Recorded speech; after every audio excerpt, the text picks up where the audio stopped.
পশ্চিমবঙ্গের হাজার হাজার স্টুডেন্ট আমাকে মেসেজ করে, স্যার আমি বিএসসি কমপ্লিট করেছি, আমি বিএ কমপ্লিট করেছি, আমি বিকম কমপ্লিট করেছি, আমার তো কোনো টেকনিক্যাল স্কিল নেই।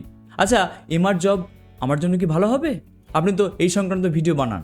আজকের ভিডিওতে তাই জেনে নেব যে এই জবটা আদৌ কি তোমার জন্য সঠিক হবে না ভুল সিদ্ধান্ত হয়ে যাবে। 3টে পয়েন্টের মাধ্যমে আমরা বোঝার চেষ্টা করব। প্রথমে আমরা জানবো যে এই ফার্মা ইন্ডাস্ট্রি সম্বন্ধে, দ্বিতীয় জানবো যে এই প্রফেশনের রিয়েলিটি কি কাজ করতে হয়, এবং তৃতীয় বিষয়টা যেটা অত্যন্ত গুরুত্বপূর্ণ তোমার জন্য, কার জন্য এটা সঠিক সিদ্ধান্ত হবে। তাহলে জানা যাক এই ইন্ডাস্ট্রি সম্বন্ধে। বর্তমানে এই ইন্ডাস্ট্রি $60 বিলিয়ন উপরে ইন্ডাস্ট্রি হয়ে চলেছে, এবং আগামী 2030 সালে অলমোস্ট $130 বিলিয়ন ইন্ডাস্ট্রি হতে চলেছে আমাদের এই ইন্ডিয়ান ফার্মাসিউটিক্যাল ইন্ডাস্ট্রি। তার মানে এটা আমরা বুঝতে পারছি অবশ্যই এই ইন্ডাস্ট্রি গ্রোথ আছে।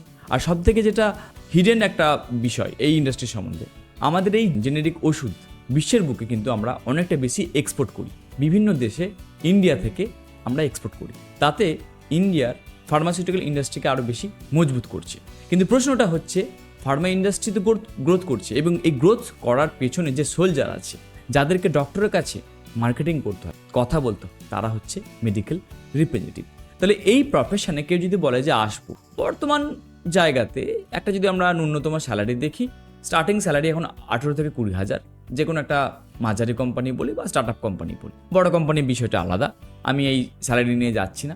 এরপরে যদি আরও বিষয় দেখি যে স্কোপ কেমন আছে, ডেফিনেটলি ভালো স্কোপ আছে। কেউ এরিয়া ম্যানেজার হতে পারবে, আরএসএম হতে পারবে, জেটিসিম হতে পারবে, সময় সময় তার আপডেট আছে। কিন্তু প্রশ্নটা হচ্ছে যে এই প্রফেশনের কী করতে হয়, এই প্রফেশনের সারাদিনের ফিল্ড কাজ।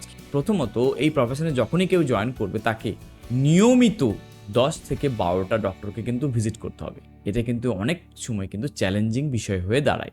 শুনতে অদ্ভুত লাগলে যে তো কিছুই ব্যাপার নয়, 10 থেকে 12টা ডক্টর তো যাবো আর মিট করবো, তা কিন্তু নয়। একটা এমআরের এই 10 থেকে 12টা ডক্টর মিট করতে গিয়ে তার সারাটা দিন কভার হয়ে যায়। সকাল 6টা থেকে রাত্রি 10টা অবধি তাকে কাজ করতে হয়, এবং এখানে এই 2 মিনিট সময় নেওয়ার জন্য অনেকটা বেশি দৌড়ঝাঁপ করতে হয়।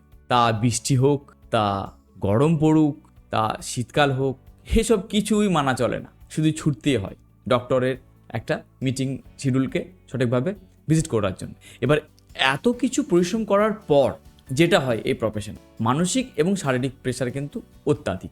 এক তো ট্রাভেল করছে শারীরিকভাবে, আর তার সাথে মানসিক প্রেশার। কেন না, এই প্রফেশনে যখনই কেউ জয়েন করবে, তাকে প্রত্যেক 3 মাস একটা টার্গেট দেওয়া হয়। যেমন এখন যেমন আগস্ট চলছে, তাহলে এমন টার্গেট শিডিউল থাকবে যে আগস্ট, সেপ্টেম্বর, অক্টোবর, এই 3 মাসের একটি টার্গেট কোম্পানি বলে দেবে যে এই মাসে তোমাকে 1 লাখ টাকা অ্যাচিভ করতে হবে, পরের মাসে 1,10,000 করতে হবে, তারপরে মাসে 1,20,000 করতে হবে। তাহলে এরকমভাবে 3 মাসের একটা করে টার্গেট দিয়ে থাকে, এবং এই টার্গেট যদি ম্যাচ না হয়, তাহলে ম্যানেজারের খিটখিট, আরএসএম এর খিটখিট, আর মিটিংয়ের নামে অনেকটা বেশি প্রেসার কিন্তু দেখতাম। সেখানে কিন্তু অনেক বেশি স্ক্রুটনি হয়। সেখানে হয়তো আমাকে ব্লেম করা হয় যে হয়তো আমি কাজ করছি না, কাজের প্যাটার্ন ঠিক চলছে না, কেন অ্যাচিভ হচ্ছে না, নানা রকম ব্যাপার কৈফিয়ত বারবার দিত, যেটা কিন্তু অনেককেই ক্লান্ত করে দেয়। তার সাথে ফিল্ড ওয়ার্ক যখন আমরা করছি, হাজার একটা প্রবলেম, প্রত্যেক দিন নিত্য নতুন প্রবলেম কিন্তু ক্রিয়েট হয়। এই প্রত্যেক দিনের প্রবলেম কিন্তু প্রত্যেক দিনই সলভ করতে হবে। তাহলে এখন প্রশ্ন যে তাহলে আমি কি এই জবটা করব, আমার জন্য এটা কি ভালো হবে? এখানে চাকরিটা তার জন্যই ভালো হবে যার মনে হয় যে আমার কমিউনিকেশন ভালো, আমি 10টা লোকের সাথে কথা বলতে পারি, আমার পরিবারকে খুব তাড়াতাড়ি সাপোর্ট করতে হবে, আমার আর্থিক অবস্থা খুব একটা ভালো নয়, ইমিডিয়েট আমাকে হেল্প করতে হবে আমার ফ্যামিলিকে, এবং আমি হার্ডওয়ার্ক করতে রাজি আছি। আর একটা বিষয়, ইগো থাকা চলবে না।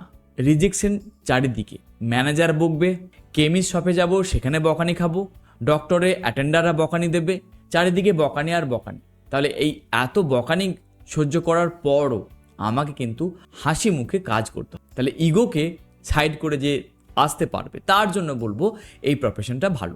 তাতে কিন্তু সত্য কথা বলতে আর্থিক উন্নতি কিন্তু আমরা দেখতে পাই।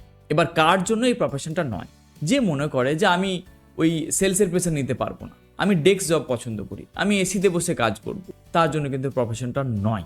বা কখনো ওই টার্গেট দেবে, সেটাকে আমাকে অ্যাচিভ করতে ছুটতে হবে, এই ধরনের কাজ আমি করব না। যার মনের মধ্যে এই জিনিসটা আছে, আমি বলবো যে কখনোই ভুল করে এই ইন্টারভিউ দেবে না, এই লাইনে আসবেন। এবার এখানে তো আমাদের মনে একটা কনফ্লিক্ট তৈরি হয়। অনেকে আবার এটা বলে আমরা যাবই বা কোথায়? যদি আমরা এমআর জব না করি, সরকারি চাকরিও পাচ্ছি না, হাতের পাঁচ হিসেবে এটাই তো পাচ্ছি, কি আর করব, করতে হবে। তো সেটা তোমার ব্যাপার। আমি কিন্তু যেটা সত্য সেটা তোমাকে কিন্তু খুলে বললাম। তো বন্ধুরা, যদি মনে হয় যে এই ভিডিওতে তোমাকে আমি রিয়েল ইনফরমেশন দিয়ে থাকি, তাহলে বলবো আমার চ্যানেলটা কিন্তু সাবস্ক্রাইব করো। আমি দেখেছি অনেক ভিউয়ার্স আছে যারা আমার ভিডিও দেখে নিয়মিত কিন্তু সাবস্ক্রাইব করে না। তাই বলবো তোমাদের এই সাবস্ক্রাইব করা এবং লাইক করলে আমরা আরও মোটিভেশন পাই ভিডিও বানাতে। আর তুমি যদি মনস্থির করে নিয়েছো যে হ্যাঁ আমি এই প্রফেশনেই আসবো, একটা গাইডেন্স লাগবে, তাহলে কমেন্ট বক্সে এবং ডেসক্রিপশনে আমি কিছু লিঙ্ক দিয়ে দিলাম, ওখানে কিছু আমার ফ্রি বুকলেট আছে, তুমি ডাউনলোড করে নিতে পারো। কিংবা আগামী মাসে আমি একটি ব্যাচ রেডি করছি, সেখানে তাহলে দেখা হচ্ছে।